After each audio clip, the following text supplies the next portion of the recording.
Hello students, कैसे हैं आप? I hope that you all are staying at home and just preparing yourself for your studies.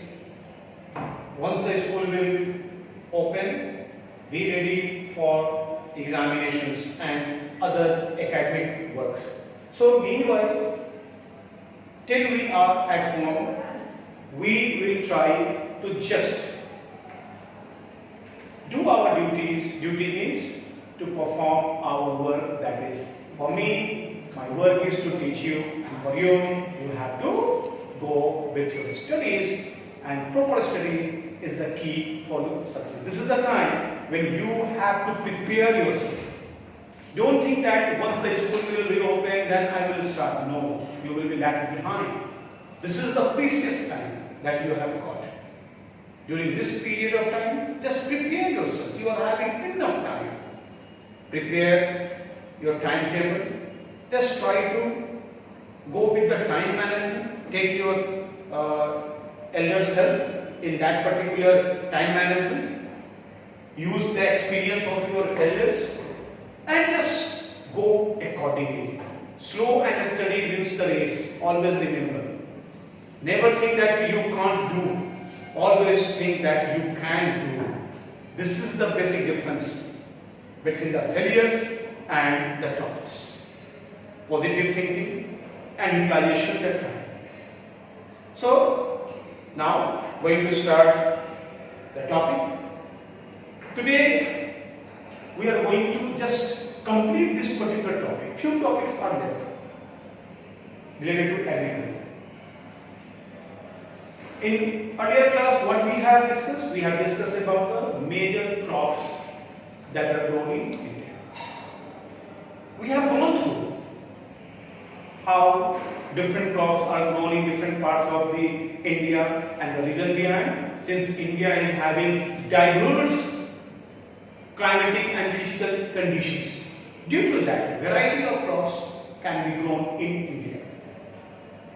If you remember, when we were discussing about the agriculture, we have also seen agriculture is always, even today, is the backbone of our economy, and it is the largest employment provider.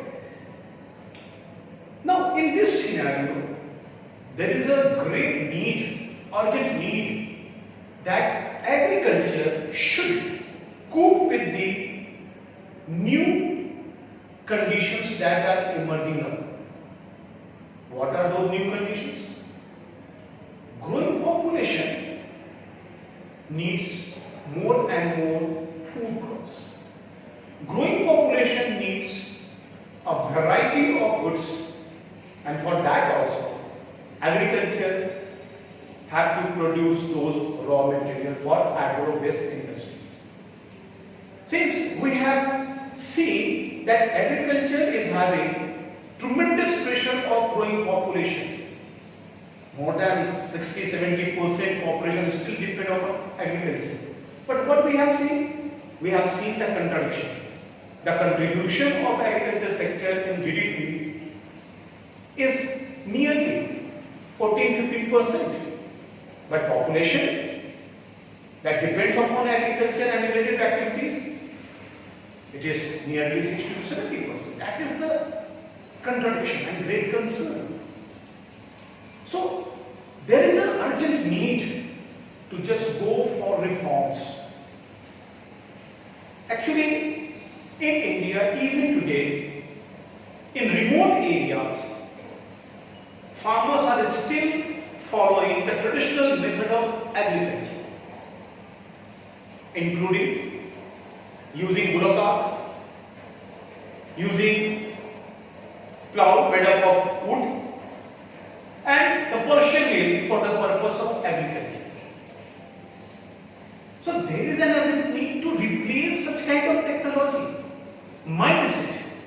There is an urgent need that the farmers should be trained. They should be aware about different techniques, technologies that are just introduced for the sake of creating more and more efficiency and productivity in agriculture.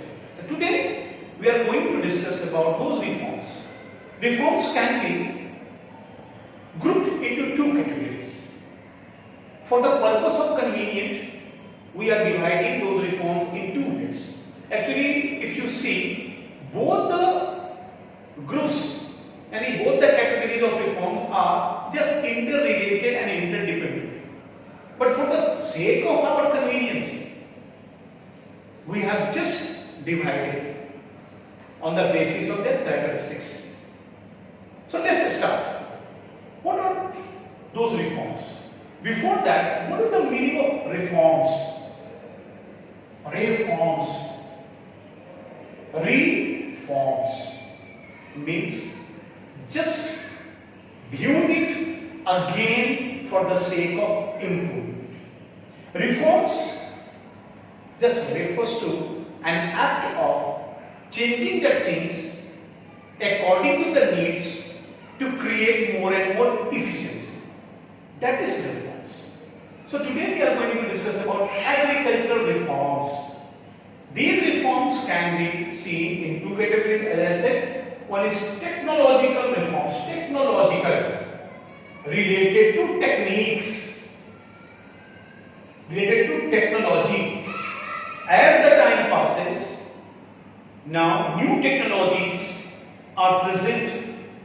So with the help of those new technologies, agriculture is going to be improved.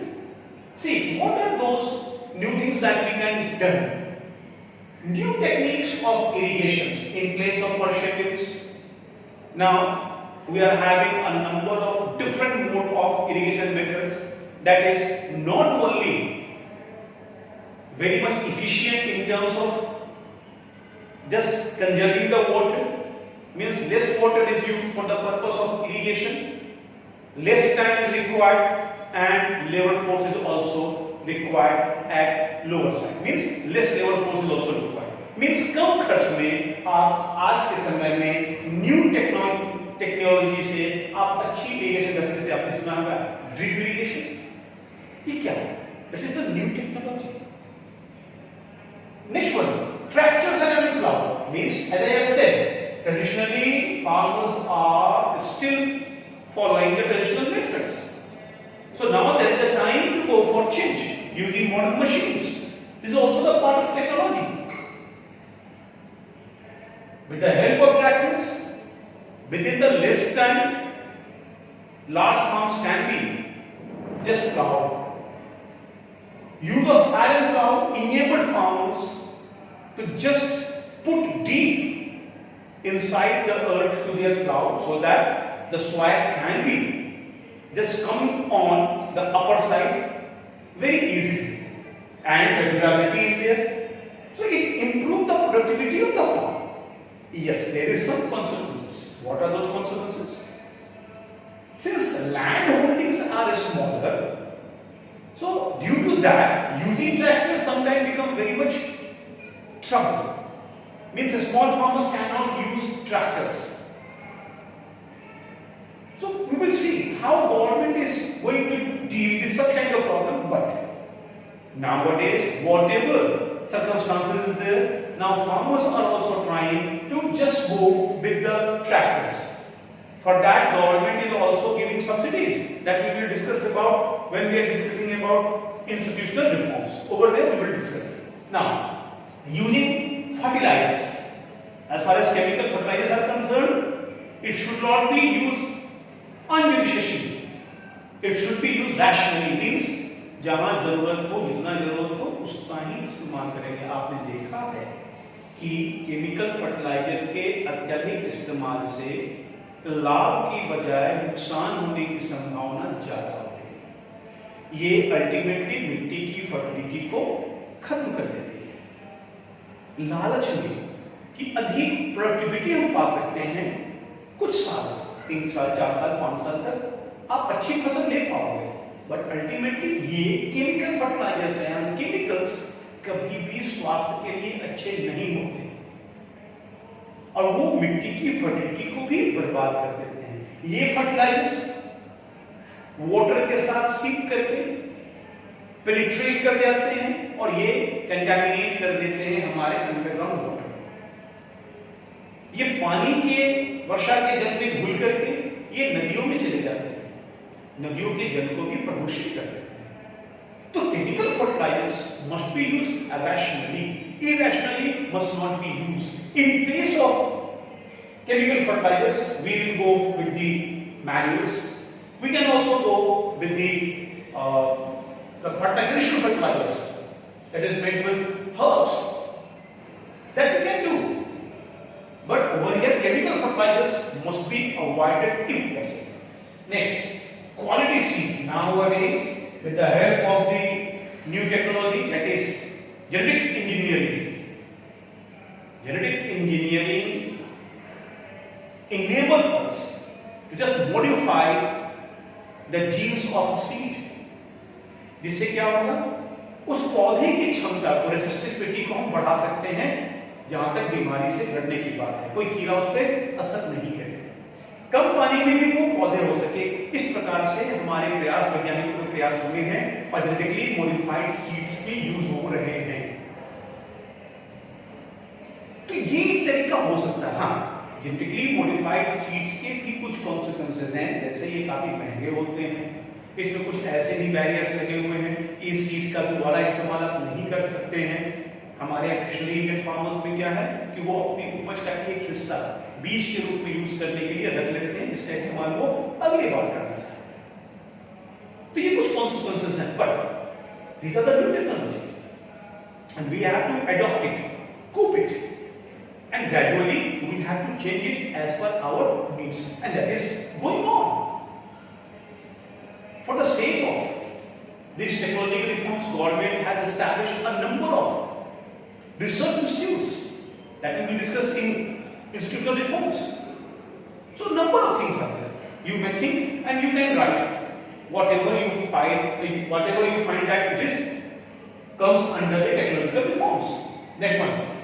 Another revolution in agriculture and milk production is required. Another. Why I have used another?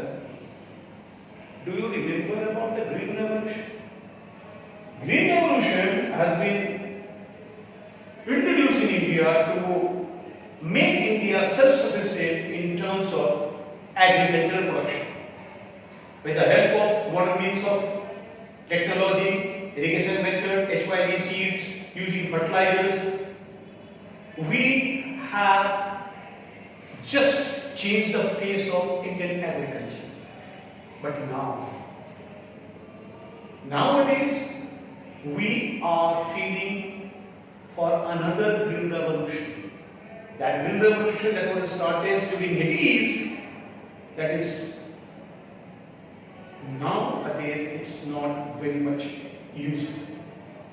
With the changing scenario, there is a need to go with another green revolution with the help of modern technology and using mangroves, so that we can also adopt the method of sustainable development. As I have said, using chemical fertilizers indiscriminately lead to the major crisis: soil pollution, water pollution, everything. And ultimately, we are also going to consume those chemicals that also become fatal for us. So in new scenario, another green revolution is required on seeing the consequences of that earlier green revolution. In a real green revolution, Punjab and Haryana has emerged the largest producer of wheat and rice. But there are the consequences. The water level had declined sharply in those areas. Those areas nowadays facing the problem of water scarcity. Soil in those areas is just losing its fertility. So these are the consequences. So in new scenario, when we are talking about the another green revolution, it means that taking lesson from that particular green revolution and go for the another revolution. And also milk production. White revolution is called milk revolution. तो आप ध्यान दीजिए कि खेती और पशुपालन में अनन्यास्य संबंध है, एक दूसरे से बिल्कुल जुड़ी हुई है। एक किसान जब अपने पशुओं को रखता है तो वो पशुओं से कुछ न कुछ जीविका अर्जित करने हेतु भी प्रयास करता है। तो ये जब मिल्क प्रोडक्शन को हम इंक्रीज करेंगे तो अल्टीमेटली ये हमारी एग्रीकल्चर सेक्टर को बूस्ट करते हैं। देखिए इसके फायदे होंगे, एक तो किसानों की आमदनी डाइवर्सिफाइड होगी, इसके अलावा आपको नेचुरल मैन्योर्स की प्राप्ति होगी। इससे एक फायदा और हो सकता है कि आप इस प्रकार की चीजों का इस्तेमाल एनिमल, आपके जो पास जो कैटल है, लाइव स्टॉक्स है, उसके वेस्ट प्रोडक्ट्स का इस्तेमाल आप कर सकते हैं गोबर गैस प्लांट में गांवों को आत्मनिर्भर बनाने के लिए, और उसके बाय प्रोडक्ट का इस्तेमाल मैन्युअल में कर सकते हैं। So number of ways are there. यहां सोचने की जरूरत है कि कुछ पॉइंट्स मैंने लिखे लेकिन ये अंत नहीं है, ये आरंभ है। अब बहुत सारी चीजें इसमें आप जोड़ सकते हैं। It depends upon you. These are some mineral points but these are not the last one. You may add more things. One more thing, communication and transportation should be very much balanced and in a position that the farmers could take their crops for their farms to market so that they could get good prices. They must have the good communications, means they should have the reach to televisions, radios, mobiles, so that they could be aware about the weather conditions, so that they could prepare accordingly for their sowing the crops and cultivating the crops. So these are the points that you have to remember. But as I have said, यही अंतिम नहीं है, आप इसमें कई सारे बिंदु को जोड़ सकते हैं। चलिए दूसरे पक्ष को देखते हैं। ये टेक्नोलॉजिकल है, दूसरा पक्ष इंस्टीट्यूशनल। जैसे मैंने कहा कि ये दोनों एक दूसरे से जुड़े हुए हैं, अनन्यास्य संबंध। अब कैसे? अभी मैंने कहा कि ट्रैक्टर का इस्तेमाल किसान नहीं कर पाते। बहुत सारे किसान उनके पास जोत जो है, उनकी जो लैंड होल्डिंग है वो छोटी, तो छोटे खेतों में ट्रैक्टर को यूज करना इकोनॉमिकली आपके लिए लाभदायक नहीं है। तो इसीलिए वहां पे एक चिंता का प्रश्न है, और भारतवर्ष में तकरीबन 80% लैंड होल्डिंग स्मॉल है। तो क्या करना, कैसे करना? इसका जवाब है यहां इंस्टीट्यूशनल रिफॉर्म्स। यानी ये इंस्टीट्यूशनल रिफॉर्म्स मतलब हम अपने इंस्टीट्यूशन में, संस्थाओं में क्या करेंगे। तो सबसे पहले है लैंड रिफॉर्म। ये बहुत मेजर इशू है और आज भी इसके ऊपर बहुत चर्चा होती है।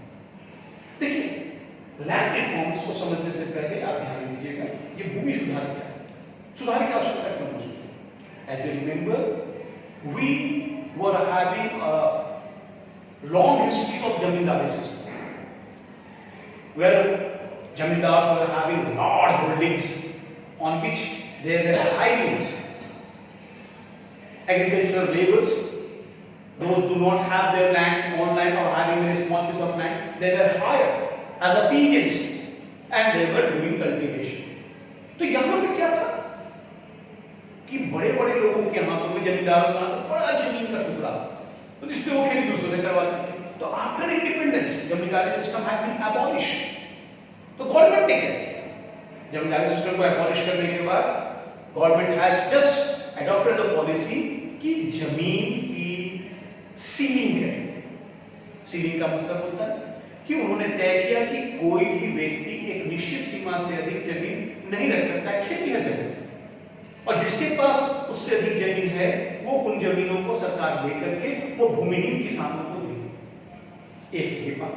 दूसरी बात जो मैंने कहा स्मॉल होल्डिंग्स है, तो गवर्नमेंट ने यहां पर भी कलेक्टिवाइजेशन ऑफ लैंड की, यानी अगर एक किसान के एक ही गांव में अलग अलग जगहों पे 4 प्लॉट है खेती करने के लिए, तो गवर्नमेंट ने ये कोशिश की कि वो चारों प्लॉट को मिलाकर के किसान को उतने ही रकबा के एक जगह जमीन दे दी जाए। सो कहते हैं गांव में बदलेन किया जाता है, सामान्य बोलचाल की भाषा में कहते हैं, पर्पस क्या है कि जो स्मॉल होल्डिंग्स है किसान की उसको बिगर किया जाए ताकि वो किसान उस पर मॉडर्न मीन्स ऑफ मशीन का इस्तेमाल कर सके। फिर लैंड रिफॉर्म्स के अंदर इन बातों की चर्चा हम कर सकते। One more thing, it is an ongoing process. ऐसा नहीं है कि एक बार शुरू हुआ ये खत्म हो गया। Reforms are ongoing process and it always continues. Next आते हैं radio and television programmes. Government has developed a system कि टेलीविजन पे, रेडियो पे, न्यूज़पेपर्स में लगातार वेदर फोरकास्ट चलती रहती है, न्यूज़ बुलेटिन्स आते रहते हैं जो एग्रीकल्चर को टारगेट करते हैं। गवर्नमेंट इसके द्वारा किसानों को ट्रेन करने की कोशिश करती है कि दूर बैठा हुआ किसान भी टीवी पे भी सीख सकता है कि किस फसल की खेती क्या कैसे करनी चाहिए, उसकी सुरक्षा के लिए क्या क्या उपाय करने चाहिए। और वेदर फोरकास्ट यानी मौसम का पूर्वानुमान बता दिया जाता है तो किसान अकॉर्डिंगली प्रिपेयर करते हैं।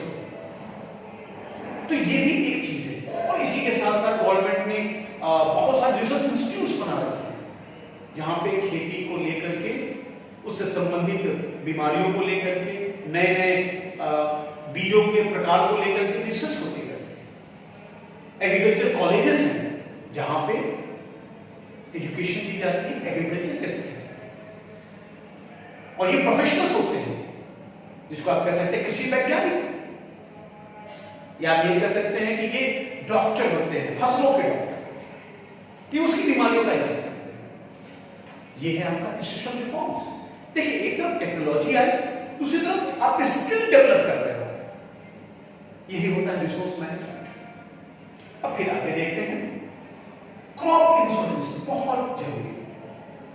देखिए कई बार आमतौर पर ये कई बार होता है, कई भारत एक विशाल देश है, किसी कोने में बाढ़, किसी कोने में आप कह सकते हैं भूखमरी आ जाती है, यानी कि भूखमरी का कारण क्या हो जाता है, ड्राउट, मतलब अकाल पड़ जाती है, कहीं वर्षा हो ही नहीं, कहीं बहुत वर्षा हो गई, फसल बर्बाद हो गई। इस चीज में क्या होगा, किसानों की स्थिति खराब हो जाती है, आर्थिक स्थिति, खासतौर से जो मार्जिनल फार्मर्स होते हैं, सीमांत किसान, छोटे किसान। तो government has introduced the method, a system to insure their crops. अगर फसल बर्बाद होती है तो किसानों को सरकार के द्वारा उसका मुआवजा दिया जाए। It was a way to support the farmers कि उनकी आर्थिक क्षति कम से कम हो, क्योंकि पूरी अर्थव्यवस्था के केंद्र में ये किसान है। किसान अगर संपन्न है, देश संपन्न होगा, क्योंकि यही सबसे बड़े परचेजर है, सबसे बड़े कंज्यूमर यही है। इसलिए इनकी स्थिति को बनाए रखना, आर्थिक स्थिति को सुदृढ़ कर रखना, यह सबसे बड़ा क्वेश्चन है किसी अपनी इकोनॉमी को सर्वाइव कराने। नेक्स्ट आते हैं क्रेडिट फैसिलिटीज। कई बार किसानों को क्या होता है कि फसलों के उगाने के लिए, उपज पैदा करने के लिए, फर्टिलाइजर्स लाने के लिए उन्हें कर्ज चाहिए, और अगर वो साहूकारों से, यानी इसको इनफॉर्मल सेक्टर ऑफ क्रेडिट कहते हैं, उससे लेते हैं तो अधिक मात्रा में उन्हें ब्याज देना पड़ता है, जिससे उनकी आमदनी घट जाती है। शर्त भी बहुत ही कठोर होते हैं। But in place of that, when government is facilitating that the farmers should take loan from the banks, वैसे इंस्टीट्यूट्स खोले गए हैं जिसके द्वारा किसानों को आर्थिक मदद दी जाती है। किसान क्रेडिट कार्ड, आपके अकाउंट में पैसा नहीं है लेकिन गवर्नमेंट आपको एक निश्चित सीमा तक पैसा दे रखी है एडवांस, आप उसका इस्तेमाल कर सकते हैं और सही समय पर उसको चुकाना। इससे क्या हो कि आप साहूकारों के चंगुल में नहीं फंसेंगे, आप डेट ट्रैप में नहीं आएंगे, आपकी आमदनी अच्छी होगी। तो ये बहुत अहम कदम है। Government is trying to open banks and their units in every pocket of India, ताकि किसानों को आसानी से सुविधाएं मिल सके। ये बहुत जरूरी है, फाइनेंशियल सपोर्ट। नेक्स्ट आते हैं वेदर बुलेटिन्स। जैसा मैंने कहा कि अगर मौसम की पूर्वानुमान उन्हें पता है तो accordingly they will prepare for their agriculture activities. Next MSP, बहुत इंपॉर्टेंट है, मिनिमम सपोर्ट प्राइस। भारतीय किसानों की एक सबसे बड़ी समस्या है कि उन्हें अपनी फसलों की सही कीमत नहीं मिलती। इस चक्र को तोड़ने के लिए government has taken initiative and introduce MSP.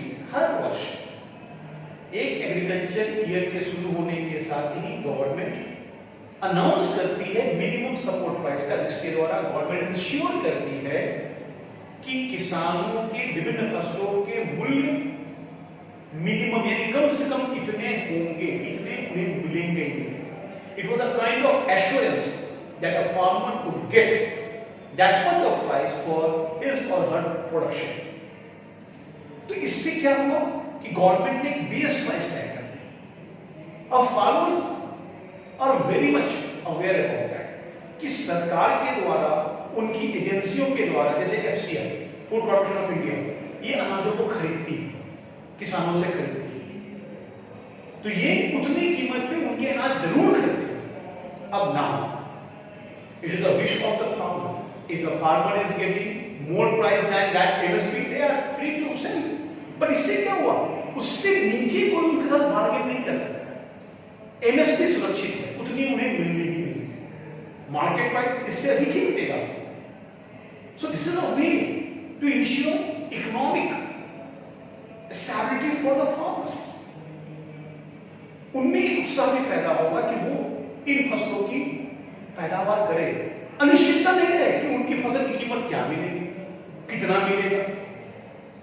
और government is also opening a number of purchase centre in villages also, जहां पे गवर्नमेंट किसानों से अनाज खरीदने आता है। नोडल एजेंसी एफसीआई होती है हर जगह। चलिए नेक्स्ट है सब्सिडीज। ये एक बहुत बड़ा इशू है, सब्सिडीज। बच्चों क्या आपको पता है कि सब्सिडी का क्या रोल है खेती में?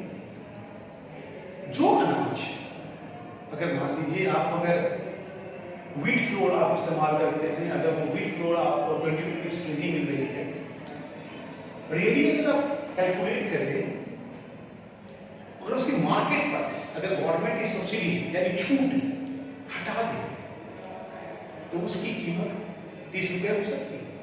ये सब्सिडी गवर्नमेंट कहां देती है? सब्सिडी गवर्नमेंट देती है फर्टिलाइजर्स पे, सब्सिडी गवर्नमेंट देती है डीजल पे। क्यों? इरिगेशन का मेथड इस्तेमाल करना है, आपको पंपिंग सेट चलानी है खेतों में पानी पटाने के लिए, तो आपको वहां पे डीजल पे सब्सिडी मिलती है, यानी छूट मिलती है, कीमत से कम कीमत पे आपको मिलेगी। बिजली पे सब्सिडी मिलती है। ये सब्सिडी कहां है? ये सब्सिडी वास्तव में किसानों की सहायता के लिए होती है ताकि वो कम खर्च में वो खेती कर सके। मार्केट प्राइस पे ये चीजें उन्हें नहीं थी, सब्सिडी देते। Government is also giving subsidy on fertilisers, बहुत बड़ी सब्सिडी होती है। इसका उद्देश्य क्या होता है? किसानों की क्षमता को, आर्थिक क्षमता को सुदृढ़ करना, कि वो कम लागत पे खेती कर सके। और अगर लागत उनकी कम होगी, अल्टीमेटली हमें जो अनाज मिलेगा, हम जो भोगता है उन्हें कम कीमत में मिलेगी। अगर गवर्नमेंट ये सब्सिडी हटा दे तो अनाजों की कीमत बेतहाशा बढ़ जाएगी। तो ये एक तरीका है। हाँ, this will be a major issue of debate between the developed countries and developing countries like India. कई सारे डेवलप्ड कंट्रीज इसके विरोध में कि सब्सिडीज को रिमूव करना चाहिए, but it can't be possible at present in Indian scenario। एक और एग्जांपल मैं देता हूं। अमेरिका में जो एग्रीकल्चर की सब्सिडीज है, अगर उसके अमाउंट को आप देखेंगे तो you will be very much surprise कि उनकी एग्रीकल्चर की जो सब्सिडी है वो भारत के 5 ईयर प्लान्स के बराबर है, उससे भी अधिक है। हम जितना पूरे देश के विकास पे खर्च करते सारे सेक्टर पे, अमेरिका उतनी सब्सिडी केवल और एग्रीकल्चर देती है। परिणाम अमेरिका में जो फार्मिंग है बिल्कुल डिफरेंट सिनेरियो का डेवलप्ड फार्मिंग है, लार्ज फार्म्स, जहां पे खेतों में जो कीटनाशक, पेस्टिसाइड, इंसेक्टिसाइड का छिड़काव भी जो होता है प्लेन से किया जाता है, और वहां पे काफी छूट है। तो वहां पे कॉस्ट ऑफ प्रोडक्शन एग्रीकल्चर की बहुत कम है और प्रोडक्शन बहुत अधिक है। तो that is also creating a problem that creates competition in international market for selling our crops। So these are the major challenges। So वो एक अलग इशू है। ये भी मैं फिर से आपको ऐड कर दूं कि these are some points, but these are not the almost point। You can add more things। आपके ऊपर निर्भर करता है, आप चाहे तो इस पे और भी पॉइंट ऐड कर सकते हैं, ये आपकी समझदारी है। ये बहुत मेजर टॉपिक है। इस टॉपिक से अभी तक का इतिहास है कि इससे 5 मार्क्स के क्वेश्चन पूछे जाते हैं, 5 मार्क्स। इसमें से कुछ चीजें अलग से पूछ सकती हैं, जैसे कि ये एमएसपी क्या है, सब्सिडी का लॉ क्या है, ये क्रॉप इंश्योरेंस से क्या फायदा हो सकता है, किसान क्रेडिट कार्ड या क्रेडिट कार्ड क्रेडिट फैसिलिटी से क्या लाभ हो सकता है, ये चीजें आ सकती हैं। तो we have to prepare accordingly. If we go through these particular point, take the help of your book and just prepare a note, that will be very much handy. आज से अगर आप नोट बनाना शुरू करेंगे तो at the time of your examination you are having a comprehensive note, और उसका मुकाबला कोई भी नहीं कर सकता, कोई गेस्ट पेपर नहीं, कोई मार्केट की कोई किताब नहीं कर सकती। That will be the handwritten your own, और वो आसानी से आप याद कर सकते, रटना नहीं पड़ेगा। तो ये स्टडी भी क्या है। बच्चों ये पॉइंट तो हमारा खत्म है, ये चैप्टर का लास्ट टॉपिक। लेकिन एक चीज इसमें एक और है, छोटा सा इंस्टेंस है। ये स्लैब रिफॉर्म से जुड़ा हुआ होगा, जो हम डिस्कस करेंगे वो होगा गांधी के ग्रेट डिसिपल विनोबा भावे के ग्राम दान भूदान आंदोलन का जिक्र करना आवश्यक है, जानना आवश्यक है। वो भी एक क्रांति थी। तो नेक्स्ट टॉपिक में हम लोग पढ़ेंगे विनोबा भावे को और उनके भूदान आंदोलन। चलिए बच्चों, बहुत इंटरेस्टिंग और जानने वाली चीज। You might not be knowing about a personality name Vinoba Bhave. Is not very much famous. It has not been very much known to us. But today we are going to know about this great personality. Vinoba Bhave was a great disciple of Gandhi. Actually, Gandhi himself announced about Vinoba Bhave that he is the spiritual heir of Gandhi, मतलब successor, spiritually Gandhi के उत्तराधिकारी विनोबा भावे। खुद गांधी ने इनके विषय में बताया। He was a great disciple of Gandhi. शब्द सह अक्षरशः ये गांधी की बातों को फॉलो करने वाले व्यक्ति थे। गांधी के सत्याग्रह और अहिंसा के सिद्धांतों के एक ट्रू फॉलोअर। ये एक महान सत्याग्रही थे, foremost Satyagrahi. He had participated in freedom fighting also. और गांधी के लगातार साथ काम करने वाले ये विनोबा भावे, जैसे मैंने कहा कि गांधी के ग्रेट फॉलोअर्स थे, तो ये गांधी के विचारों से बहुत प्रभावित थे और उस पर ये अमल करने का हमेशा प्रयास करते थे। गांधी के विचारों में एक ग्राम स्वराज का भी एक विचार था। Gram Swaraj. Actually, Gandhi believed that India would become a developed country once the villages of India would develop. और इस क्रम में उन्होंने इस चीज को महसूस किया कि गांव के विकास की सबसे बड़ी बाधा है कि उस गांव में एक बहुत बड़ा सामाजिक आर्थिक अंतर है। ये कौन सा अंतर है? दो वर्गों के, एक तरफ जमींदारों का बड़ा वर्ग और दूसरी तरफ मजदूरों का, भूमिहीन मजदूर, किसान, जिनके पास भूमि नहीं है, दूसरे की जमीन में खेती करते हैं, वो है। इन दोनों के बीच आर्थिक और सामाजिक विषमता है, और ये विषमता इतनी विषैली हो चुकी है कि इसके सामाजिक ताने बाने को छिन्न भी नहीं करती। गांधी ने इसी चीज को महसूस करते हुए ग्राम स्वराज का सपना, जिसके मूल में उन्होंने बताया कि हमें इस विषमता को खत्म करना है। परंतु सवाल यह है कि विषमता खत्म कैसे? आजादी के तत्काल बाद सरकारों को इस प्रकार की समस्या का सामना करना पड़ रहा था, और परिणाम क्या था? गांवों में तनाव थे, सामाजिक तनाव। एक तरफ भूमिहीन किसान जो दाने दाने को तरस रहे थे, दूसरी तरफ जमींदार जिनके पास सैकड़ों हजारों एकड़ जमीन, यानी एक तरफ हैव्स और एक तरफ हैव्स नॉट, इनके बीच सामाजिक संघर्ष चल रहा, अशांति पैदा हो रही थी गांव में। और यहां इसी बात पे गांधी ने जोर दिया कि हमें एक ऐसी व्यवस्था करनी है जिसमें भूमिहीन किसानों और जमींदारों के बीच के इस गहराते मतभेद को हम दूर कर सकें। तो सरकारी प्रयास अपनी तरफ होंगे, लैंड सीलिंग वगैरह के नियम बाद में बने, लेकिन इस क्रम में यह भी प्रयास किया गया कि स्वयं जमींदार सामने आकर के इस बात को महसूस करें कि यह समाज भी उनका दायित्व है, ये किसान भी उनके दायित्व हैं, उनके लिए कुछ करें अपने स्वविवेक से। और गांधी हमेशा व्यक्ति के हृदय परिवर्तन में विश्वास करते हैं। सो एज विनोबा भावे, तो गांधी के असामयिक निधन के बाद, उनकी हत्या के बाद, Vinoba Bhave had took this responsibility to spread the message of Gram Swaraj in all over India. For that he had started पद यात्रा, रेड सिंपल, ये पैदल चलने वाले थे, मोटरसाइकिल पे चलते थे, कोई ठाट बाट नहीं, सामान्य सा व्यक्ति धोती कुर्ता पहन कर निकल पड़ा अकेले।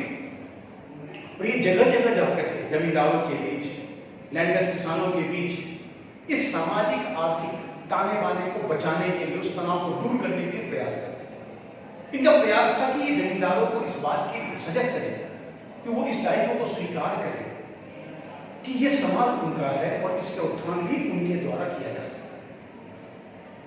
घटनाओं के इसी क्रम में, अब इसी पदयात्रा क्रम में, जब वो एक बार आंध्र प्रदेश में थे और आंध्र प्रदेश के एक गांव में,